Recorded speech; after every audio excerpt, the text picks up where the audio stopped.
ಅಯೋಧ್ಯೆಯ ರಾಮ ಮಂದಿರಕ್ಕೆ ಕರ್ನಾಟಕದ ಶಿಲ್ಪಿ ಅರುಣ್ ಯೋಗಿರಾಜ್ ಕೆತ್ತನೆ ಮಾಡಿರುವಂತ ವಿಗ್ರಹ ಆಯ್ಕೆ ಆಗಿದೆ.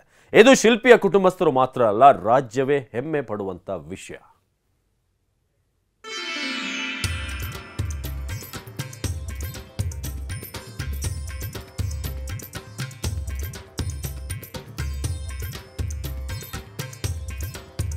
ಅಯೋಧ್ಯೆಯಲ್ಲಿ ಶ್ರೀರಾಮ ಮಂದಿರದಲ್ಲಿ ಪ್ರಾಣ ಪ್ರತಿಷ್ಠಾಪನೆ ನಿಮಿತ್ತ ಅಯೋಧ್ಯೆ ಮಂದಿರಕ್ಕೆ ಕರ್ನಾಟಕದ ಮೂರ್ತಿ ಫೈನಲ್ ಆಗಿದೆ.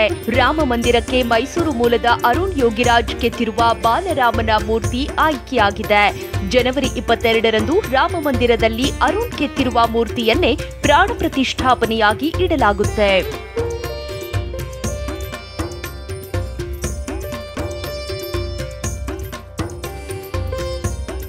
ಅರುಣ್ ಯೋಗಿರಾಜ್ ಮೂರ್ತಿ ಆಯ್ಕೆಗೆ ಸಂತಸ ವ್ಯಕ್ತಪಡಿಸಿದ ಪತ್ನಿ ವಿಜೇತಾ ಟಿವಿ9 ಬಳಿ ಖುಷಿ ಹಂಚಿಕೊಂಡ್ರು. ನನ್ಗಂತೂ ನನ್ನ ಹಸ್ಬೆಂಡ್ ಮೇಲೆ ತುಂಬಾ ನಂಬಿಕೆ. ಅವ್ರ ಕೆಲಸ, ಅವ್ರದ್ದು ಹೋಮ್ವರ್ಕು, ಅವರು ಹೇಗೆ ಒಂದು ಮೂರ್ತಿಯಲ್ಲಿ ಜೀವ ತುಂಬ್ತಾರೆ, ಅದು ಅದ್ಭುತ. ಅದು ನಾನೇನು ಹೇಳೋಕ್ಕಾಗಲ್ಲ. ಹೇಗಂದರೆ ನನಗೆ ಒಂಥರ ಜನ್ಮ ಸಾರ್ಥಕ ಆಗೋಯ್ತು, ಆ ಥರ ಅನಿಸ್ತಾ ಇದೆ.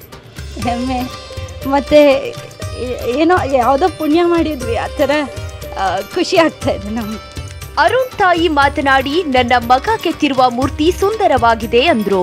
ಲ್ಯಾಪ್ಟಾಪಲ್ಲಿ ತೋರಿಸ್ತಾ ತುಂಬಾ ಅಚ್ಚುಕಟ್ಟಾಗಿ ಬಂದಿತ್ತು. ಎಲ್ಲನೂ ತೋರಿಸ್ತಾ ನವಗ್ರಹ ಬಿಡಿಸಿರೋದು, ದಸರಥ ರಾಮ ಮತ್ತು ಕೈವಲ್ಯ ದೇವಿ ಮತ್ತು ಆಂಜನೇಯ, ಆಮೇಲೆ ಕೆಳಗಡೆ ಎಲ್ಲ ನವಗ್ರಹ ಎಲ್ಲನೂ ತೋರಿಸ್ತಾ, ದಶಾವತಾರ ಎಲ್ಲ ಹಾಕಿದ್ದೀನಿ ಕಣಮ್ಮ, ಈ ಥರನೇ ಮಾಡಿದ್ದೀನಿ, ಈ ಥರ ಮಾಡಿದ್ದೀನಿ ಅಂತ ಎಲ್ಲ ತೋರಿಸ್ತಾ ತುಂಬಾ ಖುಷಿ ಆಯಿತು ಕಣಪ್ಪ ಅಂತಂದು.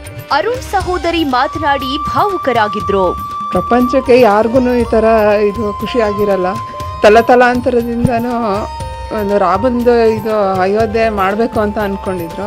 ಈಗ ಆಗಿದೆ. ಆ ಗರ್ಭಗುಡಿಗೆ ನನ್ನ ತಮ್ಮ ಮಾಡಿರೋ ವಿಗ್ರಹ ಇದಾಗಿದೆ ಅಂತ ತುಂಬ ಖುಷಿ ಆಗುತ್ತೆ. ಹೇಳ್ಕೊಳಕ್ಕೆ ತುಂಬ ಖುಷಿ ಆಗುತ್ತೆ, ಹೆಮ್ಮೆ ಅನಿಸುತ್ತೆ. ಇಂಥವ್ರು ನನ್ನ ತಮ್ಮ ಅಂತಲೂ ಹೇಳ್ಕೊಳಕ್ಕೂ ತುಂಬ ಖುಷಿ ಆಗುತ್ತೆ. ಅಯೋಧ್ಯೆ ರಾಮ ಮಂದಿರಕ್ಕೆ ಕರ್ನಾಟಕದ ಶಿಲ್ಪಿ ಕೆತ್ತಿರುವ ರಾಮ್ಲಲ್ಲಾ ವಿಗ್ರಹ ಸೆಲೆಕ್ಟ್ ಆಗಿರೋದು ಕೇವಲ ಅವರ ಕುಟುಂಬಸ್ಥರಿಗೆ ಮಾತ್ರವಲ್ಲ, ಕರುನಾಡಿಗೂ ಹೆಮ್ಮೆಯ ವಿಚಾರವಾಗಿದೆ. ಮೂರ್ತಿ ಕೆತ್ತನೆ ಮಾಡಿದ ಅರುಣ್ ಮನೆಯಲ್ಲಿ ಸಂಭ್ರಮ ಮನೆ ಮಾಡಿದ್ದು, ತಾಯಿ ಮಗನನ್ನ ಹಾಡಿ ಹೊಗಳಿದ್ದಾರೆ. ದಿಲೀಪ್ ಜೊತೆ ರಾಮ್, ಟಿವಿ9 ಮೈಸೂರು.